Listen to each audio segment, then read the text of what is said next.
Hari ini, saya akan berkongsi dengan anda tentang satu penyakit yang sangat biasa. Penyakit ini ialah strok otak atau strok cerebrum. Dalam bahasa sehari-hari, kita akan menggunakan perkataan lakwer. Pada permulaan, apa itu strok otak? Strok otak ialah keadaan di mana bekalan darah ke otak tiba-tiba berkurang atau berlaku pendarahan secara tiba-tiba dalam otak yang menyebabkan lumpur pada sebelah bahagian badan.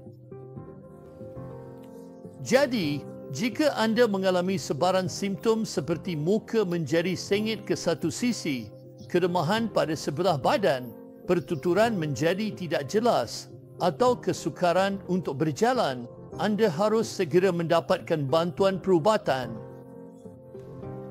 Kita ada satu terapi yang dipanggil terapi trombolitik, iaitu terapi untuk melarutkan darah beku yang dahulunya hanya boleh diberikan sehingga 4.5 jam, tetapi kini boleh diberikan sehingga 24 jam.